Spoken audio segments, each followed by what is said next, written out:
topic will be pursuing recovery on payment bonds. Dave? Okay, Dave's asked me to go first. I'm going to talk about recovering on a payment bond in Rhode Island. Payment bond on every federal, state, municipal project. You'll find it. So if you're not getting paid, the GC went out of business, you're not getting a response, there's a bond out there. Call the architect who will gladly, or the owner's rep, whether it's a clerk in, some town in Massachusetts or Rhode Island, they'll gladly give you that bond. They don't want to see people go unpaid. So when you get the bond, you need, in Rhode Island, you have, let's talk about private work. If there's a bond there, you have to bring a claim within 1 year. That means file a lawsuit in the Superior Court. You are not required to give notice of your non-payment, meaning some states require, federal law requires 90-day notice. You don't have that around. It's a pretty lenient, pretty good statute to work with. It does make sense to give notice. Why? If you're not paid in 60 days, something's wrong, right? Why aren't you being paid? Somebody should be asking questions. Why aren't I paid? Is it because of this? I can live with that, or if I'm getting no answer, I need to take action.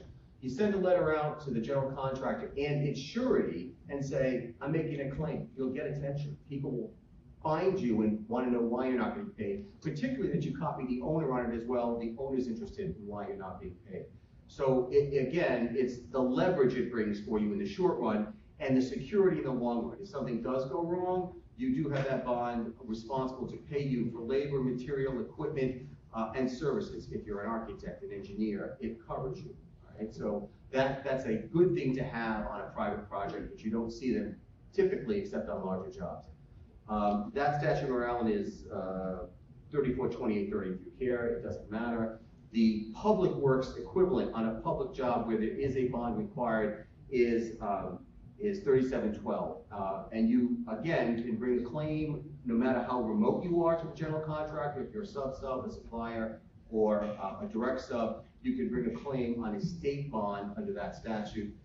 It affords you, again, protection. It is the leverage in the short run. It's not always easy because of my experience pursuing bonds is that bonding companies aren't apt to open their checkbooks really easily, but at least you know you have the security, similar to like the lien situation, that if you prevail on your claim, you will be paid. Yeah. So Rhode Island and Mass, public and private bonds, there's a lot of overlap. There are a lot of things that are the same that you don't have to go over. One thing that I didn't hear though, both Rhode Island and Mass have no limitations on the tier of contractor on either private or public. So again, you can be a supplier to a sub-sub, you can be a third tier, you can be a fourth tier, and you can recover on both public and private bonds in Rhode Island and Massachusetts. Rhode Island dispenses completely with any notice on a public bond. In Massachusetts, on a public bond, you do not need to give notice if you are the sub to the general, if you are a first tier subcontractor. If you are second tier or below in Massachusetts, you need to provide a 65-day notice to the general and the surety. It's a statutory notice. It's got statutory requirements. You've got to say certain things and provide notice in a certain way. There's a lot of litigation in Massachusetts related to that last day of work, both for that 65-day notice and for the typically 12-month statutory period for filing a lawsuit, which is on a public bond. On a private bond, the bond is construed according to its terms. Public bond, the law, Mass law, is incorporated into the public bond. Last day of work has been found in Massachusetts for either 65-day notice purposes or 1 year statutory purposes to be work required to become substantially complete with your work. So the warranty work, punch list work, typically is not considered work that extends your 65-day period or your 1 year period. There is a bit of an exception to that. If it's not punch list or warranty, but you go back and you actually correct scope work to make it substantially complete, that can, under some cases, extend your notice periods. The only other thing I'd add with regard to both Mass and Rhode Island, On public projects, there is a duty of the public official, because there are no mechanics liens, and because they want to encourage competition, and because they want to encourage good prices.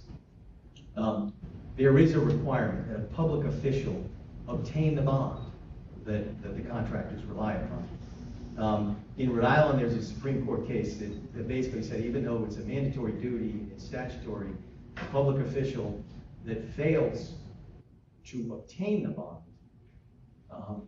the subcontractor damaged by that negligent failure to get the bond is out of luck. There's no private right of action in Rhode Island for the Supreme Court.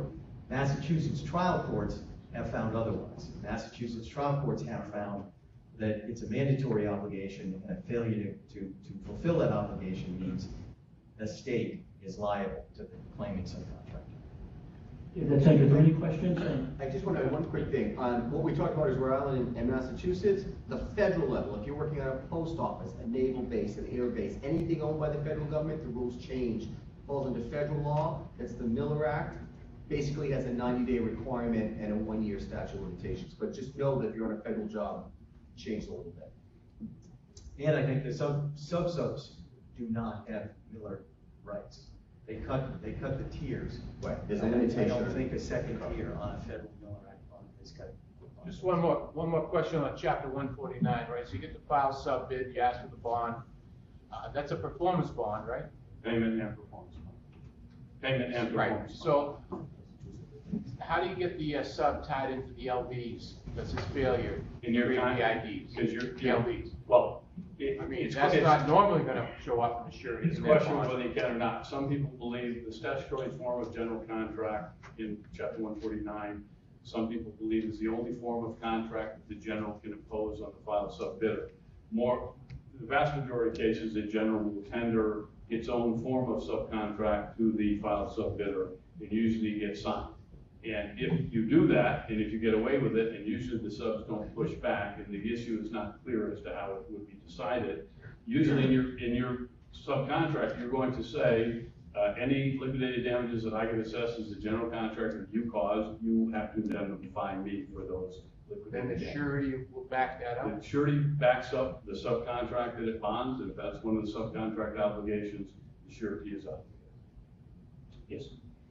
Is the double payment thing that you brought up, is that for private jobs only in Rhode Island, or would that be enforced when it's a public job and there's a payment bond there as well? I'm not sure I know what you mean by double payment. You said, I think you were talking about the mechanics lien in Rhode Yeah, Island. the mechanics That's lien. different. That is Rhode Island, that's mechanics liens. Mechanics liens with regard to payment bonds, that would not pertain. they wouldn't come into play at all, like payment bond wouldn't step in and take care of that? Payment bonds would be responsible for that, meaning if the general was paid the subcontractor's contract funds and the general contractor didn't pay down to the subcontractor, Right. yes, The payment surety bond would be take responsible for precedent that. over But that. the distinction is on a mechanics lien action, when somebody posts a bond to get the lien off the property, it's a payment bond, but it's referred to as a discharge bond, as opposed to the classic construction payment bond to pay people if the general isn't paid. So what I think where you're going is, so you're a sub that hasn't been paid, you file a lien against the owner bonds off the lien, you file a claim against the general's payment bond. Whichever you get to first and collect on, you're welcome to. You won't collect twice. Right. So but the bond will take precedence before that double payment thing process. Well, which bond? I've just mentioned two bonds. One is Either the, one of them would step in first before the owner would have to pay twice. yeah, well, once you bond off the lien and the owner's property's off the hook, that bond takes the place of its property for security. So, yeah, the owner's off the hook, and it's whichever bond you hit first. But both bonds would pay the sub in the event the general was paid and didn't pay down. Okay, we wanted to keep the program to an hour in length. Do we have any other questions regarding any of the comments that the attorneys made this evening?